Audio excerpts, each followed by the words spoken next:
الحمد لله نحمده ونستعينه ونستغفره ونؤمن به ونتوكل عليه ونعوذ بالله من شرور أنفسنا ومن سيئات أعمالنا من يهده الله فلا مضل له ومن يضلله فلا هادي له وأشهد أن لا إله إلا الله وحده لا شريك له وأشهد أن سيدنا ومولانا محمدا عبده ورسوله صلى الله عليه وسلم. أعوذ بالله من الشيطان الرجيم. بسم الله الرحمن الرحيم. لا تحرك به لسانك لتعجل به إن علينا جمعه وقرآنه فإذا قرأناه فاتبع قرآنه ثم إن علينا بيانه. صدق الله العلي العظيم. وقال النبي صلى الله عليه وسلم خيركم من تعلم القرآن وعلمه أو كما قال النبي صلى الله عليه وسلم. وقرآن جو غذا بھی ہے، دوا بھی ہے، شفا بھی ہے. وہ قرآن جو غذا بھی ہے، دوا بھی ہے، شفا بھی ہے، اسی سے ہوتی ہیں سب طے منازل ہائے عرفانی. حضرت صدر جلسہ، معزز اور محترم علماء کرام، محترم بزرگوں اور دوستوں، نوجوانان ملت، نیک مائیں اور بہنیں، اللہ کا کرم ہے، احسان ہے کہ اللہ تعالیٰ نے ہم سب کو مدرسہ تعلیم القرآن کے اس عظیم الشان جلسے دستار بندی میں شریک ہونے کا موقع نصیب فرمایا. ماشاءاللہ اسٹیج پر شہر بمبئی کے اہم علماء تشریف فرما ہے اور مجمع بھی اچھا خاصا ہے، جبکہ یہ جلسے کا آخر ہے، مغرب بعد سے جلسہ چل رہا ہے، لیکن ماشاءاللہ حضرات ذوق و شوق سے بیٹھے ہوئے ہیں. آپ حضرات کی دین کی سے، علم سے، قرآن سے یہ محبت کی دلیل ہے اور ساتھ ساتھ یہی مدرسے کی مقبولیت کی بھی دلیل ہے. اللہ تعالیٰ نے مدرسے کو مقبول بنایا، اللہ تعالیٰ نور سے بھر دے. حضرت مولانا محمد ذاکر صاحب رحمت اللہ علیہ کی قبر کو جنہوں نے خون جگر سے اس گلشن کو سینچا اور آج یہ مدرسہ مولانا ولی الرحمن قاسمی دامت برکاتہم کی نگرانی میں مدرسہ چل رہا ہے اور انشاءاللہ ثم انشاءاللہ ہم آپ رہیں یا نہ رہیں یہ مدرسہ انشاءاللہ قیامت تک رہے گا، انشاءاللہ چلتا رہے گا. یہ صدقہ جاریہ ہے، یہ فیض ہے بزرگوں کا اور یہ برکت ہے جناب رسول پاک صلی اللہ علیہ وسلم کی. ہمارے حضور صلی اللہ علیہ وسلم نے جب آخری حج کیا تھا عرفات کے میدان میں آپ کے ساتھ 1,00,000 کا مجمع تھا. علامہ ابن عبد البر جو بہت بڑے محدث بھی ہیں، بہت بڑے شارح حدیث بھی ہیں اور بہت بڑے مورخ ہیں، وہ کہتے ہیں جس سال حضور صلی اللہ علیہ وسلم نے آخری حج کیا تھا پورا مکہ اور پورا طائف مسلمان ہو گیا. پورا مکے میں ایک فرد بھی کوئی غیر نہیں تھا اور طائف میں یاد کیجئے مکے میں حضور کو کتنا ستایا گیا اور طائف میں حضور صلی اللہ علیہ وسلم کے ساتھ کتنا خطرناک معاملہ کیا گیا، لیکن صرف 10 سال کے اندر مکے اور طائف کے سارے لوگ مسلمان ہو گئے. اور جب انہیں معلوم ہوا کہ سرور کونین صلی اللہ علیہ وسلم حج کے لیے آ رہے ہیں تو پورا مکہ چلا گیا، پورا مدینہ چلا گیا، پورا طائف چلا گیا اور عرفات کے میدان میں 1,00,000 کا مجمع تھا. 1,00,000 کا مجمع. آپ صلی اللہ علیہ وسلم نے وہاں خطبہ دیا تھا جو خطبہ حجۃ الوداع کے نام سے مشہور ہے، پوری کائنات میں مشہور ہے. یہ دنیا جب سے بنی ہے اور جب تک دنیا رہے گی اس سے زوردار اور شاندار اور اس سے بہتر اور مفید کوئی خطبہ ہوا ہی نہیں. آپ صلی اللہ علیہ وسلم نے تقریر کے بعد، خطبے کے بعد، خطبے میں جو تقریر فرمائی تھی قیامت تک آنے والے اہم سارے مسائل، ساری چیزیں اور اہم فتنے، ساری کی ساری باتیں رسول پاک صلی اللہ علیہ وسلم نے بیان کر دی جو اجمالاً ساری امت قیامت تک مسلمانوں کے لیے کارآمد ہے. دوستو خطبے کا معجزہ یہ تھا کہ 1 لاکھ کا مجمع ہے، مائک موجود نہیں ہے۔ آج تو کئی دفعہ لاؤڈ اسپیکر صحیح کیا گیا، پھر بھی صحیح نہیں ہوا، مائک موجود نہیں اور 1 لاکھ کا مجمع ہے۔ کہتے ہیں نزدیک والا جیسے سن رہا تھا دور والا بھی ویسے ہی سن رہا تھا، نزدیک والا جیسے سن رہا تھا دور والا بھی ویسے ہی سن رہا تھا۔ یہ معجزہ ہے جناب رسول پاک صلی اللہ علیہ وسلم کا۔ آپ خطبے سے فارغ ہوئے، اونٹ سے اونٹنی سے نیچے اترے اور سارے صحابہ نے آپ کو گھیر لیا اور آپ نے انتہائی خشوع و خضوع کے ساتھ دعا کی۔ دعا میں یہ بھی فرمایا اے اللہ میری یہ امت قیامت تک باقی رہے، اے اللہ میری امت قیامت تک باقی رہے، کوئی ظالم و جابر خونخوار میری امت کو ختم نہ کر سکے۔ یہ دعا کی تھی رسول پاک صلی اللہ علیہ وسلم نے۔ سارے صحابہ نے آمین کہا، 1 لاکھ صحابی۔ یہاں علماء بیٹھے ہیں حدیث پڑھانے والے، مشکات شریف میں حدیث ہے کہ ایک مجمع جائے گا جہاد کرنے کے لیے اور پورے لشکر میں پوچھا جائے گا کوئی صحابی ہے، بتایا جائے گا ایک صحابی موجود، ان کی برکت سے لشکر کو فتح ہو جائے گا۔ پھر ایک دوسرا لشکر جائے گا اور پوچھا جائے گا اس میں کوئی تابعی ہے صحابی کو دیکھنے والا، لوگ کہیں گے ایک، ان کی برکت سے پوری لشکر کو فتح ہو جائے گی۔ اور یہاں ایک صحابی نہیں، ایک تابعی نہیں، 1 لاکھ صحابی ہیں، سب کے سب صحابی ہیں۔ اگر کوئی اس سے پہلے صحابی نہیں رہا ہوگا تو یہاں آ کے صحابی ہو گیا، جس نے ایمان کے ساتھ کو دیکھ لیا وہ صحابی ہو گیا۔ حضور صلی اللہ علیہ وسلم نے دعا کی اور سب لوگوں نے آمین کہی۔ دعا سے فارغ ہوئے، یہ آسمان سے اللہ کی طرف سے بشارت آ گئی۔ جبریل امین نے رسول پاک صلی اللہ علیہ وسلم سے کہا، آ کر اللہ کا پیغام سنایا، اے میرے محبوب آپ کی دعا قبول، اے میرے محبوب آپ کی دعا قبول ہے۔ اس مقبول دعا کے بلبوتے پہ میں کہتا ہوں اس دنیا میں، اس عالم رنگ بو میں، اس کائنات میں کوئی رہے یا نہ رہے، ہم تو قیامت تک رہیں گے انشاءاللہ۔ ہمارے سر پر دعا ہے جناب رسول پاک صلی اللہ علیہ وسلم کی اور مقبول دعا ہے۔ یاد رکھو دوستو، اس دعا کی برکت سے میں کہتا ہوں یہ مدارس رہیں گے انشاءاللہ، یہ دارالعلوم دیوبند رہے گا، یہ ندوۃ العلماء رہے گا، یہ مظاہر العلوم سہارنپور رہے گا، آپ کا یہ تعلیم القرآن رہے گا، اور پورے ملک اور بمبئی اور دنیا کے گلی گلی کوچے کوچے میں جو مدرسے ہیں یہ سب رہیں گے انشاءاللہ، اور رسول پاک صلی اللہ علیہ وسلم کا دین انشاءاللہ قیامت تک باقی رہے گا۔ میں آپ کو بتاؤں اس دین کو کوئی کیسے مٹا سکتا ہے جس دین کی مذہبی کتاب قرآن کریم کے اتنے حافظ، ابھی 16 بچے اس مدرسے میں حافظ ہوئے ہیں، 16 بچے مسجد میں چل رہا ہے، کوئی بہت زیادہ جگہ بھی نہیں ہے، 16 بچے قرآن کے حافظ ہوئے۔ یہ سال کا آخر ہے، دستار بندی کا جلسہ چل رہا، کسی مدرسے میں 20 بچے، کسی میں 40 بچے، کسی میں 100 بچے، اور ایک لائن لگی ہوئی ہے حفاظ قرآن کی۔ اور اللہ کا کرم دیکھیے، حضور کا معجزہ دیکھیے، قرآن کی چھوٹے چھوٹے بچے۔ ایک مدرسے میں گیا، دستار بندی ہو رہی تھی، ایک چھوٹا سا بچہ آیا، میں نے کہا تم نے ناظرہ پڑھا ہے؟ کہنے لگا نہیں میں حافظہ پڑھا ہوں، میں حافظ ہوں۔ چھوٹے چھوٹے بچے قرآن کے حافظ ہو رہے ہیں۔ دوستو آج دنیا میں عیسائیوں کی تعداد اتنی زیادہ ہے، کئی بڑے بڑے ممالک ان کے ہاتھ میں، ساری دنیا کے وسائل ان کے ہاتھ میں، پوری دنیا عیسائیت میں ایک آدمی بھی انجیل کا حافظ نہیں ہے، نہ بچہ، نہ بوڑھا، نہ جوان، نہ عورت، کوئی بھی انجیل کا حافظ نہیں۔ یہی حال یہودیوں کا ہے، جتنا چاہو ظلم کروا لو، جتنا چاہو بستیوں کو اجڑوا لو، جتنا چاہو انسانیت کو برباد کروا لو، اور جتنا چاہو اسلام کے خلاف ان سے سازش کرا لو، لیکن ایک یہودی توریت کا حافظ نہیں ملے گا۔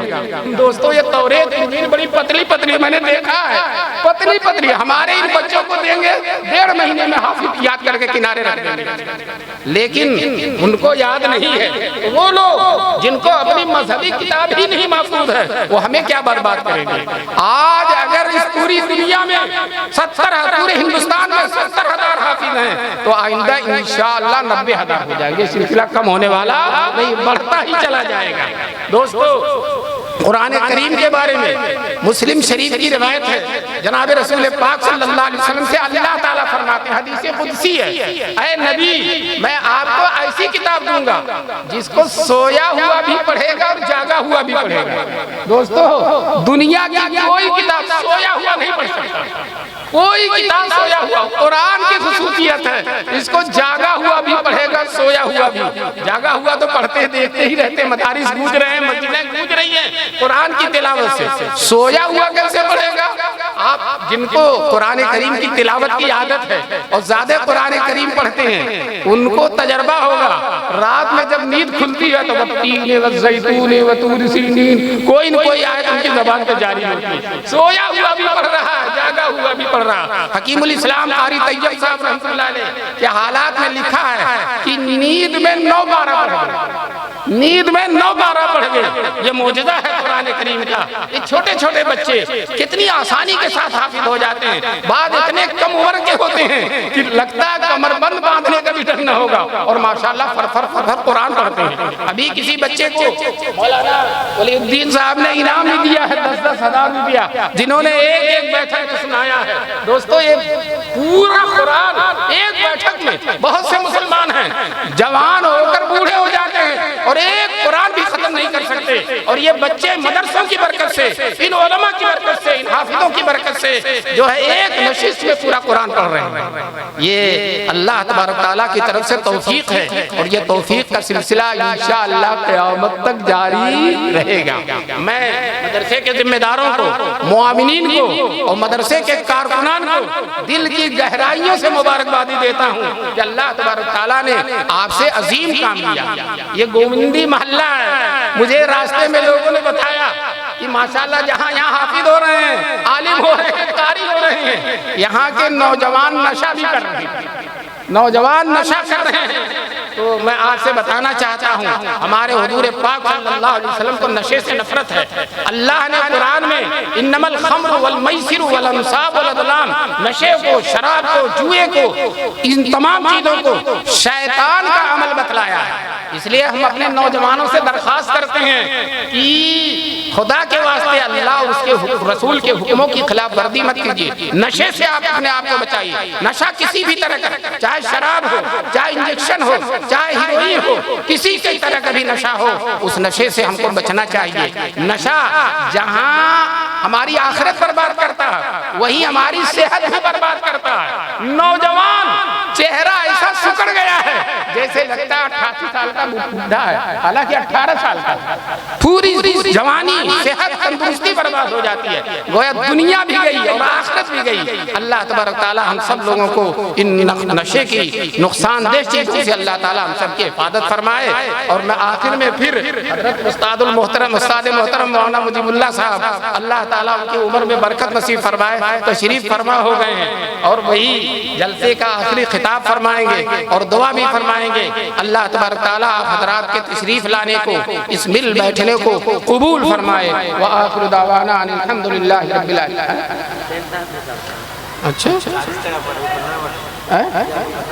اچھا تو بتانا چاہیے۔ بہرحال بہت سے لوگ اپنے بچوں کو مدرسوں میں نہیں بھیجتے، حافظ نہیں بناتے۔ حافظ بن جائے گا، تھوڑی سی تنخواہ ہوگی، اس کی زندگی کیسے کٹے گی اور جو ہے وہ کیسے زندگی گزارے گا؟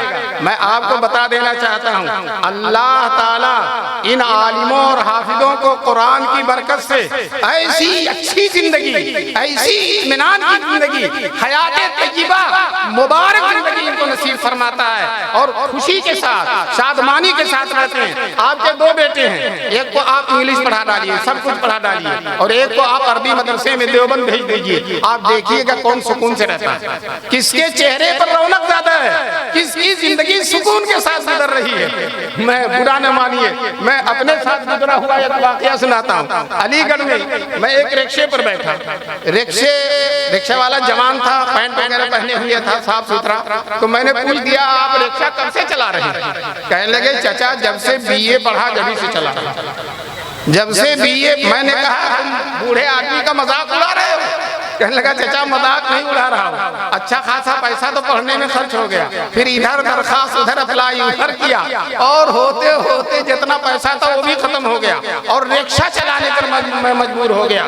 اللہ تعالیٰ آپ کو کو جو حافظ ہے اور عالم ہے انشاءاللہ عزت کی روزی دے گا، عزت کی روزی دے گا، شان کی روزی دے گا، اور ایسی شاندار اللہ اس کو نعمتیں کھلائے گا کہ 1.5 لاکھ تنخواہ پانے والوں کو نصیب نہیں ہے۔ دارالعلوم دیوبند میں شیخ الحدیث تھے شیخ الاسلام حضرت مولانا حسین احمد مدنی رحمۃ اللہ علیہ، ابھی ان کے شاگرد دارالعلوم دیوبند میں موجود ہیں 95 سال کی عمر کے حضرت مولانا نعمت اللہ صاحب، وہ کہتے ہیں طالب علمی کے زمانے میں نے شیخ الاسلام کے دسترخوان پر پتلا سالن اور روٹی کھائی تھی، کہتے ہیں وہ لذت وہ لذت وہ لذت، آج 95 سال کی عمر ہو گئی، بادشاہوں کی بھی دعوت کھائی اور نوابوں اور رئیسوں کی بھی دعوت کھائی، لیکن اس مرد قلندر کے دسترخوان پر جو لذت ملی وہ کہیں نہیں ملی۔ کیوں؟ یہ تقویٰ کی لذت ہے، یہ قرآن کی لذت ہے، یہ للہیت کی لذت ہے، یہ رزق حلال کی لذت ہے جو اللہ تعالیٰ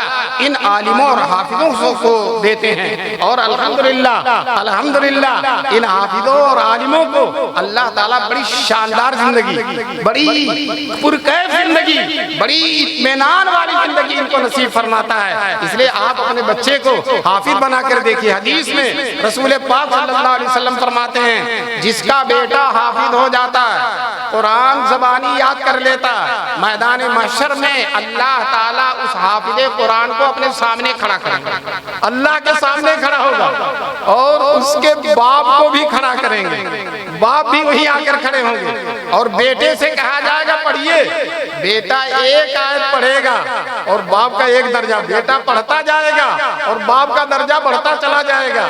دوستو ہمارے دارالعلوم دیوبند کے سابق شیخ الحدیث حضرت مفتی سعید صاحب اللہ ان کی قبر کو نور سے بھر دے، وہ اس حدیث کو سنا کر بطور لطیفہ کہتے تھے ڈنڈا کھایا بیٹے نے اور درجہ بڑھ رہا باپ، بیٹا ایک آیت پڑھ رہا باپ کا درجہ بڑھ رہا، جنت میں بڑھ رہا۔ اسی پر حضرت فرماتے تھے بیٹا ڈنڈا کھایا بیٹے نے اور درجہ بڑھ رہا باپ کا، باپ کا کیوں درجہ بڑھ رہا؟ باپ نے قربانی دی، باپ نے اس کو انگلش میڈیم میں نہیں بھیجا، سرکاری اسکولوں میں نہیں بھیجا، سعودی عرب کمانے کے لیے نہیں بھیجا، سڑکوں اور گلیوں میں آوارہ گھومنے کے لیے نہیں بھیجا، بلکہ باپ نے مدرسہ تعلیم الدین میں اس کو بھیج دیا اور قربانی دی۔ آج اس قربانی کا پھل پانے وہ لوگ جن کے کئی بیٹے تھے ایک کو بھی حافظ نہیں بنایا، وہ کفے افسوس ملیں گے کاش میں اپنے ایک بیٹے کو حافظ بنا دیتا۔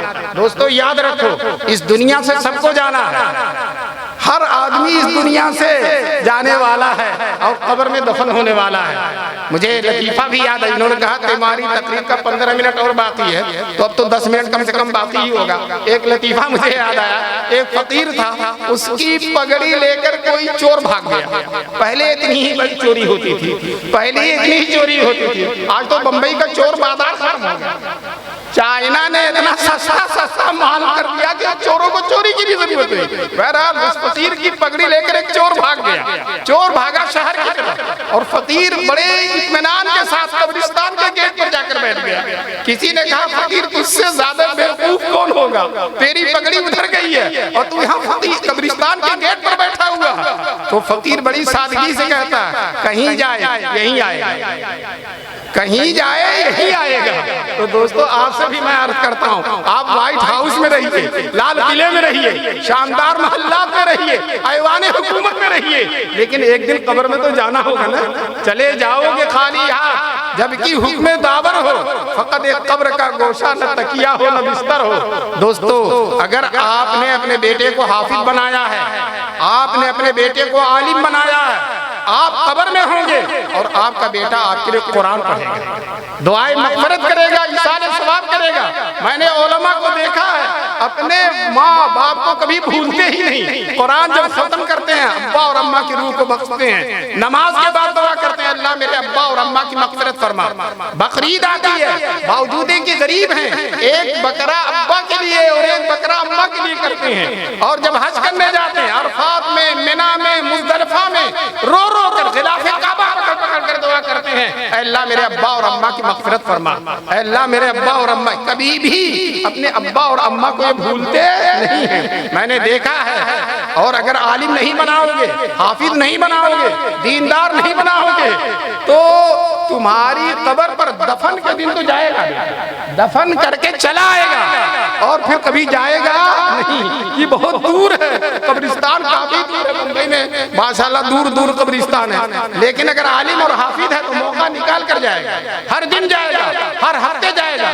میں نے دیوبند میں بوڑھے بوڑھے علماء کو دیکھا ہے روزانہ مزار قاسمی میں جا کر اپنے باپ کی قبر پر دعائیں مغفرت اور ایصال ثواب کرتے ہیں، اور جو ہے ہر طرح سے ان کو یاد رکھتے ہیں۔ اور اگر حافظ عالم نہیں بناؤ گے تو میرے ایک دوست تھے، انہوں نے مجھ سے کہا کہ دوستی کا حق ادا کرنا، میری نماز جنازہ تم پڑھانا، اگر نماز جنازہ نہ پڑھا سکو، مدرسے میں رہو نہ آ سکو، تو ایک دفعہ دوستی کا حق نبھانے کے لیے میری قبر پر آنا۔